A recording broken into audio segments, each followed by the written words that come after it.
par des hommes ni par un homme, mais par Jésus-Christ et Dieu le Père, qui l'a ressuscité des morts. Et tous les frères qui sont avec moi aux églises de la Galatie, que la grâce et la paix vous soient données de la part de Dieu le Père et de notre Seigneur Jésus-Christ, qui s'est donné lui-même pour nos péchés, afin de nous arracher du présent siècle mauvais, selon la volonté de notre Dieu et Père, à qui soit la gloire au siècle des siècles. Amen.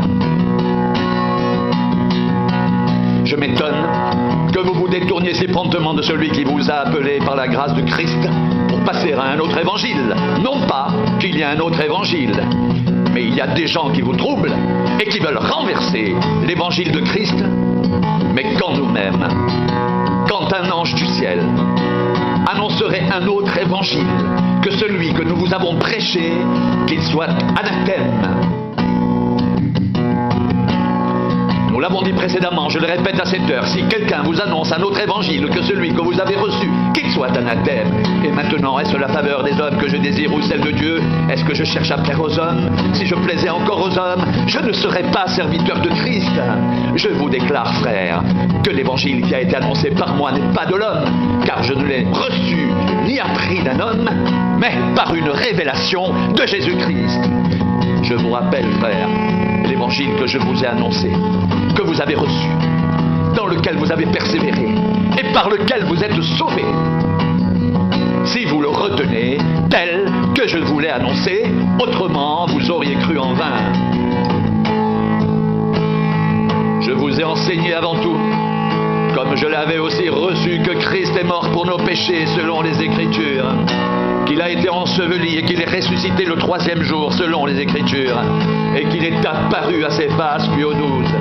Ensuite, il est apparu à plus de 500 frères à la fois, dont la plupart sont encore vivants et dont quelques-uns sont morts. Ensuite, il est apparu à Jacques, puis à tous les apôtres. Après eux tous, il m'est apparu à moi comme à l'avorton, car je suis le moindre des apôtres. Je ne suis pas digne d'être appelé apôtre, parce que j'ai persécuté l'Église de Dieu. Par la grâce de Dieu, je suis ce que je suis.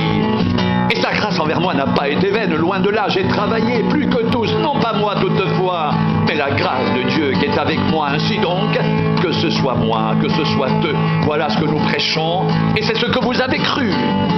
Oh, si vous pouviez supporter de ma part un peu de folie. Mais vous me supportez, car je suis jaloux de vous, d'une jalousie de Dieu, parce que je vous ai fiancé à un seul époux pour vous présenter à Christ comme une vierge pure. Toutefois, de même que le serpent séduisit Ève par sa ruse, je crains que vos pensées ne se corrompent et ne se détournent de la simplicité à l'égard de Christ. Car si quelqu'un vient vous prêcher un autre Jésus que celui que nous avons prêché, ou si vous recevez un autre esprit que celui que vous avez reçu, ou un autre évangile que celui que vous avez embrassé, vous le supportez fort bien. Or, j'estime que je n'ai été inférieur en rien à ces apôtres par excellence. Si je suis un ignorant sous le rapport du langage, je ne le suis point sous celui de la connaissance. Et nous l'avons montré parmi vous à tous égards et en toutes choses. Ces hommes-là sont de faux apôtres, des ouvriers trompeurs, déguisés en apôtres de Christ, et cela n'est pas étonnant, puisque Satan lui-même se déguise en ange de lumière. Il n'est donc pas étrange que ces ministres aussi se déguisent en ministres de justice. Leur fin sera selon leurs œuvres.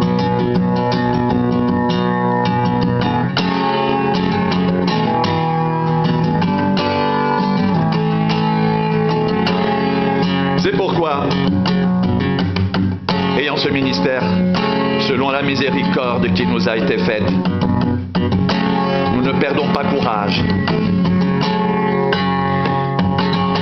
Nous rejetons les choses honteuses qui se font en secret. Nous n'avons point une conduite astucieuse. Et nous n'altérons point la parole de Dieu. Mais, en publiant la vérité, nous nous recommandons à toute conscience d'homme devant Dieu. Si notre évangile est encore voilé, il est voilé pour ceux qui périssent, pour les incrédules dont le Dieu de ce siècle a aveuglé l'intelligence, afin qu'ils ne voient pas briller la splendeur de l'évangile de la gloire de Christ, qui est l'image de Dieu. Nous ne nous prêchons pas nous-mêmes, C'est Jésus-Christ, le Seigneur, que nous prêchons. Et nous nous disons vos serviteurs à cause de Jésus. Car Dieu qui a dit la lumière brillera du sein des ténèbres a fait briller la lumière dans nos cœurs pour faire resplendir la connaissance de la gloire de Dieu sur la face de Christ. Et nous portons ce trésor dans des vases de terre afin que cette puissance, cette grande puissance, soit attribuée à Dieu et non pas à nous.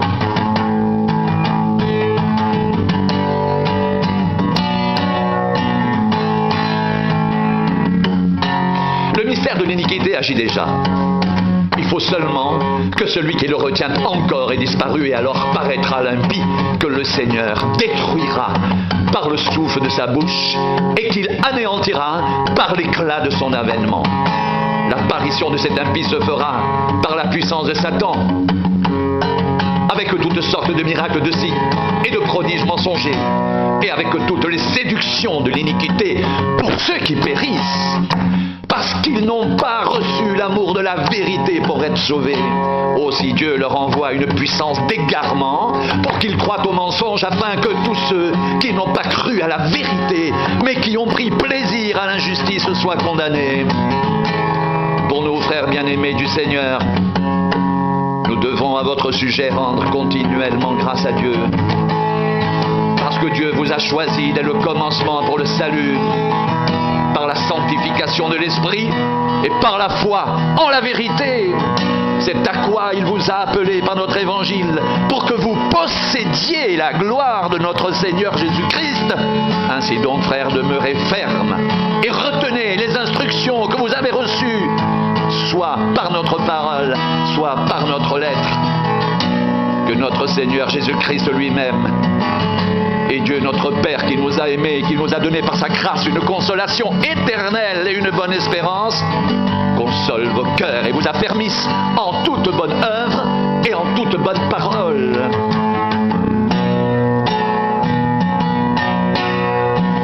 Je t'en conjure devant Dieu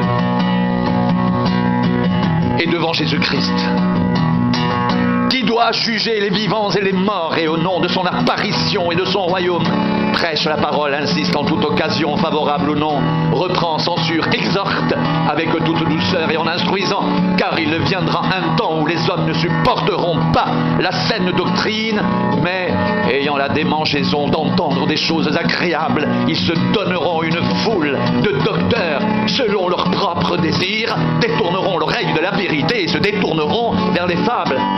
Mais toi, sois sobre en toutes choses.